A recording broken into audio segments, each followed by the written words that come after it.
انسانیت، ہیومینٹی، یہ تو جیسے ختم ہی ہو گئی ہے.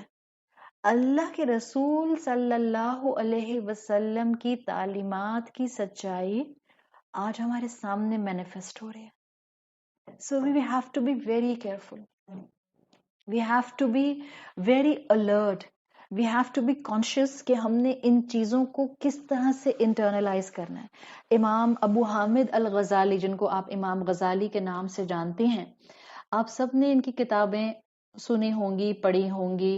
دیکھیں، ایک بات میں یہاں ابھی کوٹ کر دوں، اس لیے کہ ظاہر ہے جب آپ فیس بک پر پڑھا رہے ہوتے ہیں تو بعض اوقات بہت سے ایسے لوگ بھی ہوتے ہیں جو آپ کو پیچھے بیک گراؤنڈ سے سنتے ہوئے نہیں آ رہے ہوتے. سو دے یوزلی گیٹ ورڈ کہ پتہ نہیں پڑھانے والے کا عقیدہ درست ہے یا نہیں ہے. And it is there right.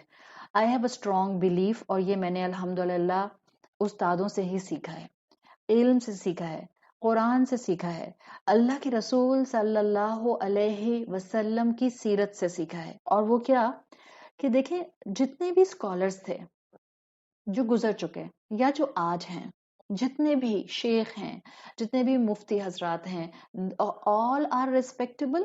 جتنے مفسر قرآن گزرے ہیں all are respectable. They were all human. وہ اللہ کے رسول اور نبی نہیں تھے. کسی بات کو انٹرپریٹیشن میں غلطی کر سکتے ہیں. سو اگر ایک انسان سے کوئی ایک غلطی ہو گئی، میرا کوئی استاد ہے، اس کو کسی ایک بات کو سمجھنے میں غلطی ٹھوکر لگ سکتی ہے. It does not mean کہ میں ان کا ادب چھوڑ دوں. It does not mean کہ اب جو ان کی باقی ساری ٹیچنگز ہیں، ان کی باقی محنت ہے، میں اس کو نل اینڈ وائڈ کر دوں اور میں کہوں کہ نہیں، chapter is close, now I cannot listen to you. This is not the mindset Islam is teaching us. جتنا ٹالرنس، جتنی حکمت، جتنا حلم، جتنی میچورٹی اسلام سکھاتا ہے، رسول اللہ صلی اللہ علیہ وسلم کا کردار سکھاتا ہے، ہم مسلمان ایسا نہیں کر سکتے. So please keep one frame of mind very clear from my and. میں کوشش کرتی ہوں کہ میں ہر اس استاد کو شیئر کر دوں اس کی وہ بات جو عقیدے کے ساتھ حساب سے بالکل قرآن اور سنت کے مطابق ہے اور وہ شریعت کے دائرے کے اندر اندر ہے. جہاں اس استاد نے ٹھوکر کھائی ہے، اللہ مجھے اس ٹھوکر کو ملٹیپلائی کرنے سے بچائے. ہاں ڈیفینیٹلی آپ یہ کام لے مین سے نہیں ایکسپیکٹ کرتے ہیں. سو اگر کسی کے ذہن میں یہ سوال آتا ہے کہ انہوں نے امام ابو حامد الغزالی کو کہاں اور کیوں کوٹ کیا، so please keep one thing in mind. الحمدللہ جو ان کے صحیح ایسپیکٹ ہیں، آئی لو دوز ایسپیکٹس. جس طرح سے امام ابو حامد الغزالی نے ریشنل تھنکنگ اسلام کو دی، مسلمانوں کو دی، جو اس وقت کے مسلمانوں کی ضرورت تھی، اور آج تک ہم فائدہ اٹھا رہے ہیں اس سے. جو پارٹ بالکل شریعت کے دائرے میں ہے، میں ہمیشہ اس کو آگے کوٹ کرنے میں کوئی مذائقہ نہیں سمجھتی، اور اللہ سے مدد مانگتے ہوئے کہ اللہ حق بتانے والوں میں شامل رکھے، اللہ عقیدے کی درستگی کے ساتھ بات کرنے والوں میں شامل رکھے، استادوں اور جتنے بھی شیوخ اور مفسر قرآن ہیں ان کے ادب اور رسپیکٹ کے ساتھ. تو میں امام ابو حامد الغزالی کا کوٹ آپ کے سامنے رکھ رہی ہوں. وہ اپنی کتاب میں مینشن کرتے ہیں، العلم بلا عمل جنون. وہ کہتے ہیں علم عمل کے بغیر انسان کو انسینٹی کی طرف لے جاتا ہے. العلم بلا عمل جنون. علم بغیر عمل کے it will be completely insanity، جنون، پاگل پن. بیکاز علم کو اگر آپ نے عمل کے پہیے میں چلانا نہیں شروع کیا، so this will be stagnant، بدبو آنے لگ جائے گی، کبر آ جائے گا، علم کے ساتھ تکبر آ جائے گا، اور یہی ریا آتی ہے. اور امام غزالی لکھتے ہیں، والعمل بغیر علم لا یکون. اور عمل کرنے کا کوئی علم کے بغیر سوچے، یعنی قرآن اور حدیث کی تعلیمات کے بغیر ہم نیکیاں ڈیرائیو کرنے لگ جائیں، اٹس کمپلیٹلی امپاسبل. والعمل بغیر علم لا یکون. عمل تو بغیر علم کے ہوتا ہی نہیں ہے. اسی لیے ہم الحمدللہ ود کلیئرٹی آف تھاٹ ہیں کہ انسانیت کی خدمت کی جائے گی، لیکن اسی دائرے کے اندر جو دائرہ اللہ کے رسول صلی اللہ علیہ وسلم نے دیا ہے. وہی چیز نیکی ڈکلیئر ہوگی جس پر سٹیمپ آف اپروول اللہ کے رسول صلی اللہ علیہ وسلم کا لگا ہوا ہے.